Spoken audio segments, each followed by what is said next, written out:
ज्योति मौर्य और आलोक मौर्य के बीच शुरू हुआ विवाद कम होने की बजाय और तेजी से बढ़ रहा है। इस मामले में रोज कुछ न कुछ ऐसी बातें सामने आ रही हैं कि लोग हैरान रह जा रहे हैं। मशहूर वकील एसपी सिंह ने तो इस मामले पर बात करते हुए नाराजगी जताई और पूरी तरह से आलोक मौर्य के समर्थन में खड़े दिखे।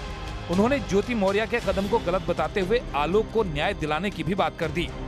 सब पतियों ने चाहे कितनी प्रतिष्ठा के पद पर रहे, मान सम्मान के पद पर रहे, पैसा रहा, धन रहा, जनबल रहा, बाहुबली रहे, बाहुबली सांसद रहे, सब कुछ रहा, क्रिमिनल रहे, हार्डकोर क्रिमिनल रहे, लेकिन उन्होंने सबने अपनी पत्नियों को रानी बना के रखा। बेशक कम पढ़ी लिखी थी, बेशक अनपढ़ थी, लेकिन यहां उल्टा हो रहा है। जब पत्नी, महिला, नारी, स्त्री पति से अधिक पढ़ लिख जाती है, चाहे पढ़ाने में पति हो, सहयोगी हो, साथ हो, तन लगाए, मन लगाए, धन लगाए, बच्चों को पाले, घर पे पोछा करे, झाड़ू लगाए, खाना बनाए, खिलाए, उसके कपड़े धोए, अपना साधारण साबुन से धोए, उसके ड्राई क्लीन करा के दे, उसको प्रयागराज ले जाए, उसको कोचिंग इंस्टीट्यूट ले जाए, उसको अच्छे अच्छे सेंटर में पढ़ाए, उसको इंटरव्यू के लिए ले जाए, बच्चों को, जुड़वा बच्चों को अपना बाहर बैठे हुए खिलाता रहे, दूध दानी से दूध पिलाता रहे।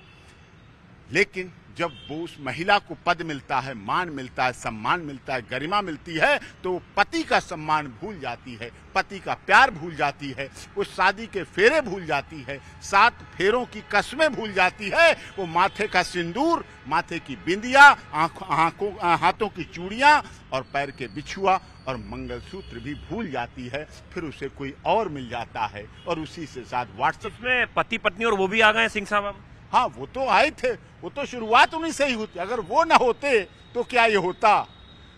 अरे इश्क तेरे अंजाम पे रोना आया, यही तो बात है। इश्क कहाँ किया, किससे होना था, किसका चलना था। 13 साल इसके साथ इश्क चला, जुड़वा बच्चियां हुई और जब पास होके आई, इंटरव्यू दे के आई, सिलेक्शन होके आई, तो उन्होंने आके गांव के लोगों को, अपने पति को, अपने सास ससुर को कहा कि इनकी वजह से ही हम ये बने हैं, इनकी मेहनत थी, इनकी सफलता मेरी सफलता नहीं, इनकी सफलता थी। लेकिन आज जब वो आ गए तो वो जीरो हो गए और वो हीरो हो गए। लेकिन उन्होंने भी अपनी पत्नी का ध्यान नहीं किया। उनके साथ भी 7 फेरे वाली थी, सिंदूर भरती थी, माथे की बिंदिया लगाती थी, मंगलसूत्र पहनती थी, हाथों की चूड़ी पहनती थी, बिछुआ पहनती थी। उन्होंने उसका भी ध्यान रखा और वो उन पर केस कर रही है, ये उन पर केस कर रहे हैं, ये दोनों आपस में सफाई देते घूम रहे हैं। सिंह साहब, एसडीएम मैडम कह रही हैं कि निजी मामला था, हर पति पत्नी का होता है, वो अलग होना चाहती हैं। इसको इतना ज्यादा पब्लिकली कर दिया गया, ऑडियो वायरल कर दिए गए। क्या करता अगर वो ना करता ऑडियो वायरल? अगर वो व्हाट्सएप चैटिंग गलत था, निजता थी, लेकिन वो किसकी थी? वो उसकी पत्नी की थी। उसकी पत्नी दूसरी जगह जा रही है, वीडियो मिल रही है, ऑडियो मिल रही है, व्हाट्सएप चैटिंग मिल रही है, ये सब कुछ हो रहा है। उसके बाद क्या करता? वो आत्महत्या कर लेता या उसके द्वारा, षड्यंत्र के द्वारा मारा जाता। ऐसे कितने पति हैं इस देश में जो उसी बेड पर, जो बेड उन्हें दहेज में मिला, जो बेड उनकी सुहागरात का गवाह बना, जो बेड उनके हनीमून का गवाह बना, उसी बेड के बॉक्स में उन पतियों की गर्दन काट कर लाश रख दी गई और उन बेड के ऊपर दूसरे के साथ, अन्य के साथ और के साथ हम बिस्तर हुआ गया। क्या बात, कितने केस ऐसे चल रहे हैं। इतना ही नहीं, एसपी सिंह ने ज्योति मौर्य पर भी पति का सम्मान नहीं करने का आरोप लगा दिया। ये सब झूठ है साहब। ये शादी 13 साल पहले हुई। ये शादी लिंक्डइन से नहीं हुई, इंस्टाग्राम से नहीं हुई, फेसबुक से नहीं हुई, पेज से नहीं हुई, शादी.com से नहीं हुई, मैरिज ब्यूरो से नहीं हुई, रास्ता चलते नहीं हुई, क्लब में नहीं हुई, पब में नहीं हुई, बार में नहीं हुई, डांस रूम में नहीं हुई। ये शादी गांव में हुई थी।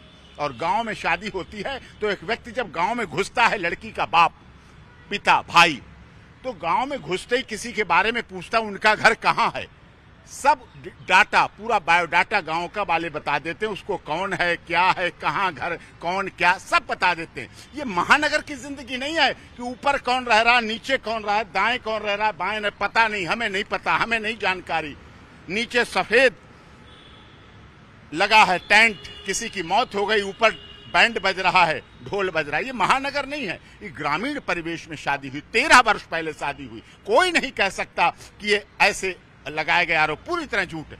अब वो कह रहे फॉर्च्यूनर मांग रहा था, 2009 में फॉर्च्यूनर आई।